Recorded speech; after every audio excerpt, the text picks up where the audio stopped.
So how does one transition a brand new ad account to broad targeting? Can you start even broad, right? Let's say this ad account has zero data. Your pixel is brand new. Can you even go broad from the start? I'm talking here for agencies out there running ads on the behalf of their clients. Would you be in lead gen, e-com, regardless of what industry you're in, this is going to be applicable for you. So stay tuned to learn how to transition and why you should transition an account to broad targeting. So here we go. If you don't know who I am, my name is Justin. I'm the founder at paidadvertising.com.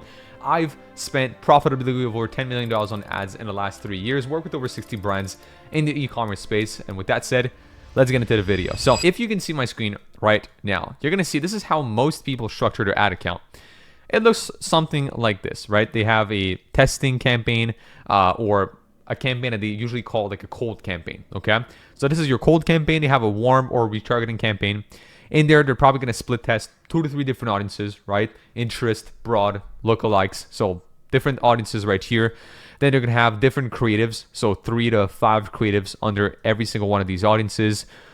1 to 2 copies per creative, 1 to 2 headlines. That's it. They hopefully find a winning ad from here. If they do, then they either extract it to a scaling campaign, or if they don't ever work with a scaling campaign, they just optimize and test all within the same campaign. And hey, that's not talking about the side retargeting campaign that they run. That also runs a very similar structure. They have ad set testing. They either split test like a warm mix, or only add to carts, or only people that were video viewers, or only people that opted in but didn't purchase, etc. That's how a traditional ad account is run for 99% of brands or accounts that I audit. Now, should you start with this structure, right? That is the broad structure I've talked about in a lot of my different videos. It looks like this. You have a very broad campaign, one campaign for the account, or at least one campaign per country or market, per collection, per event, promotion, launch, etc. There's no interest at all. You only limit the demographics. So age, gender, location, that's it. And then from there, the way do you structure it? You have one main ad set, which is all your winning ads that you end up scaling in there. You have your 2 testing DCTs, which are all, so this one is one concept, one angle. You have 3 variations of creatives for that same angle. You have 2 ad copies, 2 headlines, and you do 2 of those at all times. If one winner is found, great. You take the winning post ID, you put it in the main, you kill it, you start a new test. That's it. Pretty simple, right? And this is usually a very, very scalable ad account structure, because this one removes a lot of the pressure you would have from the above account structure, right? If I go right here, I do have a lot of pressure on the account. I have multiple campaigns. I also have essentially many different audiences. So I first of all confuse the algorithm more than anything else. And then it's quite unclear if I test or scale within the same campaign. It's kind of all over the place, if we're being honest. Whereas this leverages a lot the machine learning, the AI from Facebook. Facebook has been getting better and better at showing your ads to the right people. But my question, the hypothesis I'm trying to challenge in today's video is, do you need to start broad? Or should you even start broad? And if not, what do you do? So here we go. What I recommend is that you start with this. And I'm going to show you an example in just a second. Just like above, you have one campaign either per market, region, product line, or offer. So I'm going to give you an example in just a second. So bear with me here. One campaign, one ad set, all your creatives within that same ad set. So you start with 3. If they don't work, you keep optimizing, but you don't keep more than 3 to 5 ads within the same ad set. Here's the catch. You go broad interest. What is a broad interest? I'm going to give you an example. So let's say my business is an e-commerce brand. I sell jewelry to women, right? What is the broadest interest I can get to? Well, you could go fashion, you could go magazines, there's a lot of things. But one of the most natural one would be jewelry, right? I'm selling jewelry. So of course I want somebody who's somewhat interested in jewelry. So what I would do is make one main ad set, targeted for jewelry, woman, demographic, right? So the woman, 18 to 40-year-olds, USA plus Canada, that's it. That's what I would target within that campaign. Why? Why do you start with a broad interest? Why do you not go straight to broad? Because you kind of want to guide the algorithm. You want to push it slightly in the right direction. You want to orient it in the right way. Here's the thing. I've started many ad accounts with this structure. They work just fine.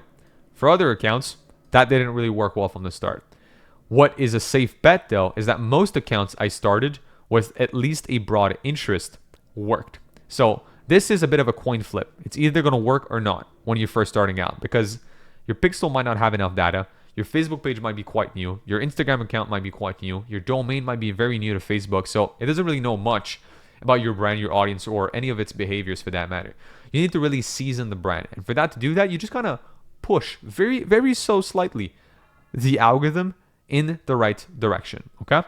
So if I keep going down, once you got winning ads on the above structure, right? So here, it's pretty simple. You just keep recycling ads, 3 to 5 ads at all times. They don't work. Okay, you kill them, you launch new ads. That's it. You just here, your goal is simply to find winning ad angles, right? Winning desires, winning CTAs, winning ads is what you want.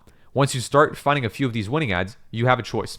You can either launch an Advantage Plus campaign, which if you think about it, an Advantage Plus campaign is very similar to this structure, right?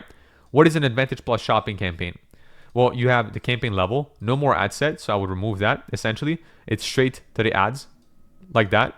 And here, you can't even do broad interest. You would actually go age, gender, country, region, that's it. You let Facebook decide it. So hey, the natural pathway to not change too much your account structure and not yet confuse Facebook would be to go from this into an Advantage Plus shopping campaign. If you're not an e-commerce brand, if you're, let's say, into leads, where regardless of whatever industry you're in, then you can go back to campaign structure number 1 from that point onwards. So you go here, you got your winning ads that you found from this campaign, you move them into this main ad set, you make a CBO. Now you have 2 concepts at all times that are competing against your winning ads. And if ever one of these becomes a winner, you know it's going to be a very good winner because it outperformed any of your actual winning ads, and therefore it's strong enough to sustain you for scale. So to go back to the initial kind of hypothesis, should you start with the structure? Hint, no. Well, now you see what you need to do instead, and how do you start an account or transition it to broad. You start with this, you move into Advantage Plus shopping campaign, or once this has succeeded enough, you have at least 3 or so winning ads live within that campaign, meaning all 3 ads I said earlier, you have 3 to 5 ads you test at any given point. Well, if you can max out this campaign with 3 to 5 winners that are still winning, they're all competing against each other for the same budget, but they're all winning equally. Okay, good. Now you know you have very strong ads. Now you move on to here, and you know the algorithm knows who to find. They know who to target, and you can feel more confident in going broad. CPMs will dramatically lower if you go slightly broader, and from here on out, you also know that you're not going to be capped with scale. Your market is much larger, therefore allowing you to kind of broaden yourself up and open yourself to more audiences and eyeballs. But now you know about the campaign structure. If you want to learn more about how to build the research, how to build the material, how to build the right ad concepts, a little bit like what I've talked about here on the right, well, check out the description down below and join our free school community. I have over 20 hours of free content showing you how to do proper research utilizing AI, how to actually come up with the right ad concepts and creative. So check this out down below. And with that being said, I also invite you to check out other videos on the channel for some more useful marketing, agency, e-commerce, business tips. And I'll see you guys in the next video. Cheers.